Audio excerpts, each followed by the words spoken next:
Friends, स्वागत है आपका मेरे यूट्यूब चैनल में। अगर आप छत्तीसगढ़ अनुरेखक एग्जाम 2026 की तैयारी करें तो आज का वीडियो जो है काफ़ी इंपॉर्टेंट होने वाला है। इंजीनियरिंग ड्राइंग से काफ़ी जो इंपॉर्टेंट एमसीक्यू है यहाँ पर हम करने वाले हैं, जो कि आपके एग्जाम्स के लिए काफ़ी इंपॉर्टेंट होने वाला है। तो चलिए बिना किसी देरी के आज का जो वीडियो शुरू करते हैं। चैनल पर नए हैं जरूर आपको सब्सक्राइब करना है, ज़्यादा से ज़्यादा शेयर करना है। काफ़ी इंपॉर्टेंट और बेहतरीन क्लास आपका होने वाला है। चलिए पहला क्वेश्चन यहाँ पर देखते हैं।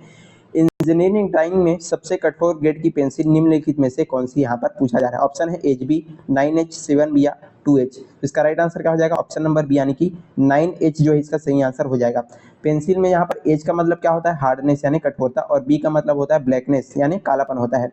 9H ग्रेड की जो पेंसिल है सबसे ज़्यादा क्या होती है? कठोर होती है, सबसे ज़्यादा हार्ड होती है और सबसे हल्की चलती है, जबकि 7B पेंसिल सबसे नरम और सबसे जो है डार्क यानी कि काली चलती है। इसी तरीके से पूरे व्याख्या के साथ सभी चीज़ों को समझने वाले हैं और सारे के सारे क्वेश्चंस काफ़ी इंपॉर्टेंट यहाँ पर होने वाला है। बिल्कुल अंत तक वीडियो में बने रहिएगा। छिपे हुए भागों या आंतरिक कटी हुई आकृतियों को दर्शाने के लिए किस प्रकार की रेखा का यहाँ पर उपयोग किया जाता है?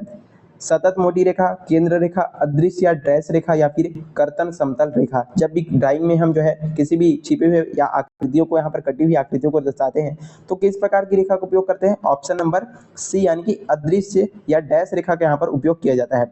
किसी ऑब्जेक्ट के जो भाग सामने या सीधे दिखाई नहीं देते, जो छिपे हुए भाग हैं, उनको दर्शाने के लिए छोटे छोटे डैश रेखा यहाँ पर देख सकते हैं, इनका उपयोग किया जाता है, यानी कि हिडन लाइन का यहाँ पर उपयोग किया जाता है। आगे बढ़ते हैं। अगला क्वेश्चन देखिए। किसी वस्तु के केंद्र, अक्ष या जो है सममिति को दिखाने वाली किस रेखा का उपयोग करते हैं? हिडन रेखा, centre line, dimension line, leader line. तो इसका सही आंसर क्या हो जाएगा? ऑप्शन नंबर बी यानी कि सेंटर लाइन का यहाँ पर उपयोग किया जाता है। केंद्र हो गया, अक्ष ये को दर्शाने के लिए सेंटर लाइन का उपयोग किया जाता है, जो एक लंबी रेखा और एक छोटे डैश रेखा के क्रम से यहाँ पर बना होता है। सेंटर लाइन आपको याद रखना है। चलिए आगे बढ़ते हैं। झुकी हुई सतहों या कोणों को सटीक रूप से मापने और खींचने के लिए किस उपकरण का उपयोग किया जाता है? टी स्क्वायर, चांदा या प्रोटेक्टर, डिवाइडर, फ्रेंच कर्व। तो इसका राइट आंसर क्या हो जाएगा? ऑप्शन नंबर बी यानी कि चांदा या प्रोटेक्टर का यहाँ पर उपयोग किया जाता है। चांदा या प्रोटेक्टर का उपयोग जो है शून्य से लेकर के 180 या 360 डिग्री तक के कोणों को मापने और उनको जो है ड्राइंग शीट पर अंकित करने के लिए किया जाता है। चांदी का या प्रोटेक्टर का उपयोग। आगे बढ़ते हैं। अगला क्वेश्चन है। ड्राइंग बोर्ड में बाईं ओर लगी काली लकड़ी की पट्टी को क्या कहा जाता है, जिस पर जो है टी स्क्वायर स्लाइड करता है? वर्किंग एज, स्टॉक, ब्लेड या फिर बैटन। तो इसका राइट आंसर क्या हो जाएगा? ऑप्शन नंबर ए यानी कि वर्किंग एज जो है इसको बोला जाता है, आपको याद रखना है।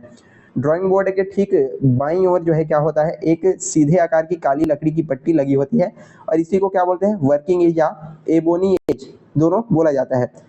इस पर टी स्क्वायर का स्टॉक जो है ऊपर नीचे जो है फिसलता है, याद रखिएगा। चलिए आगे बढ़ते हैं। आई होप चीजें आप अच्छे से समझ रहे होंगे।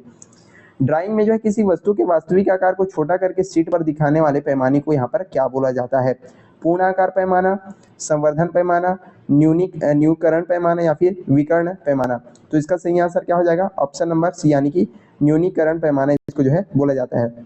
जैसे कोई भी बड़ा ऑब्जेक्ट है, जैसे भवन हो गया, पुल हो गया, या जो बड़े नक्शे बना रहे हैं, उनको शीट में छोटा करके दिखाने के लिए जो है न्यूनीकरण पैमाने का उपयोग किया जाता है। जैसे कि यहाँ पर 1:2, 1:5 या 1:100 इस तरीके से बनाया जाता है। चलिए आगे बढ़ते हैं। अगला क्वेश्चन 7वां नंबर है।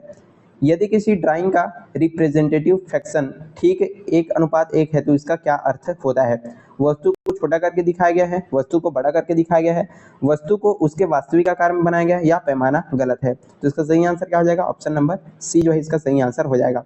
जब RF जो है 1 होता है यानी 1:1 हो तो उसको जो है फुल साइज स्केल कहा जाता है। इसका मतलब वस्तु को उसके असली आकार में यहाँ पर बनाया गया है, ठीक उसी प्रकार से उसको ड्राइंग पेपर पर बनाया गया है। आगे बढ़ते हैं। अगला क्वेश्चन यहाँ पर देखिए। मुख्य रूप से जो है अनियमित वक्र रेखाएं खींचने के लिए किस ड्राइंग उपकरण का उपयोग किया जाता है? Compass, French curves, mini drafter या सेट स्क्वायर। तो मुख्य रूप से अनियमित वक्र रेखाएं, इनरेगुलर कर्व खींचने के लिए हम किसका उपयोग करते हैं? यहाँ पर फ्रेंच कर्व का उपयोग किया जाता है। जो वक्र या घुमाव या किसी कंपास से निश्चित त्रिज्या में नहीं खींचे जा सकते, उन्हें खींचने के लिए जो है प्लास्टिक के बने फ्रेंच कर्व के सांचे का यहाँ पर उपयोग किया जाता है। आगे बढ़ते हैं। अगला क्वेश्चन।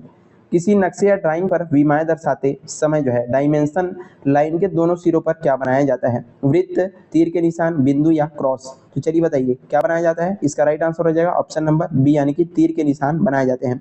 डायमेंशन लाइन के दोनों किनारों पर तीर के निशान बनाए जाते हैं, जिनकी लंबाई और चौड़ाई का मानक अनुपात कितना होता है? 3:1 होता है, याद रखिएगा 3:1। चलिए आगे बढ़ते हैं। इंजीनियरिंग ड्राइंग के अक्षरांकन में सामान्यतः किस प्रकार के अक्षरों का उपयोग करने की सलाह दी जाती है? रोमन अक्षर, इटैलिक अक्षर, सिंगल स्ट्रोक गोथिक अक्षर या कर्सिव अक्षर? तो चलिए बताइए, इंजीनियरिंग ड्राइंग के अक्षांकन में सामान्यतः कौन से अक्षर का उपयोग करने की सलाह दिया जाता है? ऑप्शन नंबर सी इसका सही आंसर हो जाएगा, सिंगल स्ट्रोक गोथिक अक्षर। यानी कि जो ड्राइंग है उसको साफ सुथरा और आसानी से पढ़ने योग्य बनाने के लिए जो है bureau of Indian standard BIS द्वारा जो है सिंगल स्ट्रोक गोथिक अक्षरों का उपयोग करने की यहाँ पर प्रशंसा अनुशंसा यहाँ पर किया जाता है। चलिए आगे बढ़ते हैं। अगला क्वेश्चन यहाँ पर देखिए, उससे पहले अभी तक चैनल सब्सक्राइब नहीं किया जरूर सब्सक्राइब कीजिएगा और इसी तरह के अन्य वीडियोस के साथ हम हमारे साथ जुड़ सकते हैं। प्रथम कोणीय प्रक्षेप में वस्तु को कहाँ स्थित माना जाता है? प्रथम चतुर्थांश में, द्वितीय चतुर्थांश में, तृतीय चतुर्थांश में या चतुर्थ चतुर्थांश में? तो प्रथम कोणीय प्रक्षेप में वस्तु को कहाँ स्थित माना जाता है? इसका राइट आंसर हो जाएगा प्रथम चतुर्थांश में, फर्स्ट यहाँ पर माना जाता है। फर्स्ट एंगल प्रोजेक्शन में वस्तु को हमेशा प्रथम चतुर्थांश में ऑब्जर्वर यानी देखने वाले और प्रक्षेप तल के बीच में स्थित माना जाता है। भारत और यूरोप में इसी का जो प्रयोग है किया जाता है, याद रखिएगा। चलिए आगे बढ़ते हैं।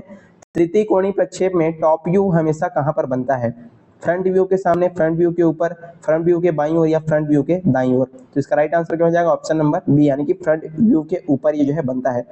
थर्ड एंगल प्रोजेक्शन में ऊपर देखा गया जो दृश्य है हमेशा फ्रंट व्यू के ऊपर ठीक बनता है, जबकि फर्स्ट एंगल की यदि हम बात करें तो ये जो है हमेशा टॉप व्यू के हमेशा यहाँ पर नीचे बनता है, याद रखिएगा। अगला क्वेश्चन देखते हैं 13 नंबर। एक ऐसा बहुभुज जिसकी 8 समान भुजाएं 8 समान कोण होते हैं उसको क्या बोला जाता है? षटभुज, पंचभुज, अष्टभुज या सप्तभुज? तो एक ऐसा बहुभुज जिसकी 8 समान भुजाएं और 8 समान कोण उसको क्या बोलते हैं? हम अष्टभुज कहते हैं। 8 भुजा वाली नियमित बंद आकृति को अष्टभुज कहा जाता है। इसके सभी आंतरिक कोणों का जो योग है 1080 डिग्री होता है। आगे बढ़ते हैं, अगला क्वेश्चन देखिए। वृत्त के किसी भाग या उसकी परिधि के एक टुकड़े को तकनीकी भाषा में क्या बोला जाता है? व्यास, जीवा, चाप या फिर त्रिज्या? तो इसका राइट आंसर क्या हो जाएगा? इसका राइट आंसर हो जाएगा ऑप्शन नंबर सी यानी कि चाप बोला जाता है। वृत्त की परिधि के किसी कटे हुए हिस्से या टुकड़े को क्या बोलते हैं? चाप जो है कहा जाता है। आगे बढ़ते हैं, अगला क्वेश्चन है। ऑर्थोग्राफिक प्रक्षेप में जो है किसी वस्तु को देखने वाली किरणें प्रक्षेप तल के साथ कितने डिग्री का कोण बनाती है? 45 degree, 60 degree, 90 degree, 180 degree?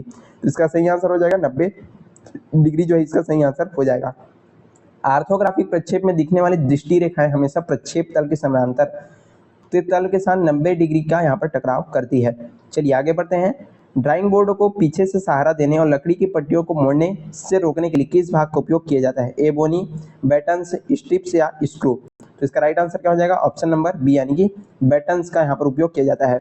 Drawing board को नीचे 2 मजबूत लकड़ियों की पट्टी आड़ी कसी होती है जिन्हें क्या बोलते हैं? बैटन्स कहते हैं।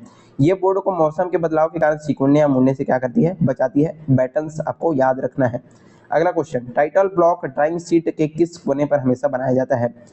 ऊपर बाईं ओर, नीचे दाईं ओर, निचले दाईं ओर या ऊपर दाईं ओर? तो इसका सही आंसर क्या हो जाएगा? ऑप्शन नंबर सी नीचे दाईं ओर, बॉटम राइट कॉर्नर में इसको बनाया जाता है। ड्राइंग शीट के नीचे दाईं ओर हमेशा टाइटल ब्लॉक बनाया जाता है जिसमें जो है नाम, स्केल, छात्र का नाम, नंबर आदि यहाँ पर लिखा जाता है, जानकारियाँ लिखी जाती है। आगे बढ़ते हैं, अगला क्वेश्चन देखिए। मानक आकारों के अनुसार 650 मिलीमीटर गुना 470 मिलीमीटर की ड्राइंग शीट को किस नाम से जाना जाता है? यहाँ पर ये क्वेश्चन जो है काफी बार मतलब हमेशा जो है पूछा जाता है। तो इसका राइट आंसर देख सकते हैं क्या हो जाएगा? इसका राइट आंसर हो जाएगा ऑप्शन नंबर बी यानी कि A2 का ये जो है साइज होता है कितना? A2 का आकार होता है 650 गुना 470 मिलीमीटर होता है। चलिए इसको याद रखिएगा। कटी हुई शीट का साइज होता है 594 गुना 420 मिलीमीटर।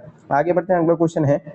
बहुत छोटी दूरियों को मापने या किसी रेखा को कई बराबर भागों में विभाजित करने के लिए किस उपकरण का उपयोग किया जाता है? बड़ी compass, divider, scale, French curve? तो इसका राइट आंसर क्या हो जाएगा? ऑप्शन नंबर बी यानी कि डिवाइडर का उपयोग किया जाता है। डिवाइडर के जो दोनों सिरों पर जो सुइयां होती है इसका मुख्य काम ड्राइंग को माप कर ट्रांसफर करने या किसी रेखा को बराबर हिस्से में बांटना होता है।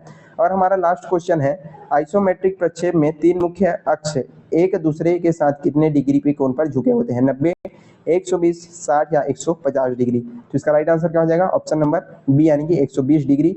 आइसोमेट्रिक व्यू में तीनों अक्ष एक्स वाई जेड आपस में जो 120 डिग्री पर के कोण पर स्थित होते हैं जिससे वस्तु को 3D रूप में दिखाया जाता है। और यहीं पर आज का हमारा जो वीडियो है समाप्त होता है। हमने काफ़ी इंपॉर्टेंट इंजीनियरिंग ड्राइंग के जो क्वेश्चन है आपको बता दिए, ये आपके एग्जाम्स के लिए काफ़ी हेल्पफुल होने वाला है। आज का वीडियो यहीं पर समाप्त होता है। वीडियो पसंद आया तो लाइक करना, ज़्यादा से ज़्यादा शेयर करना, चैनल पर नए हैं तो जरूर आपको सब्सक्राइब कर लेना है। इसी तरह के और ये वीडियोस जो है हमारे चैनल पर आने वाले, बिल्कुल जो है जुड़ करके रहिएगा और अपनी तैयारी को मजबूत करते रहिएगा। चलिए पढ़ते रहिएगा। Thank you so much.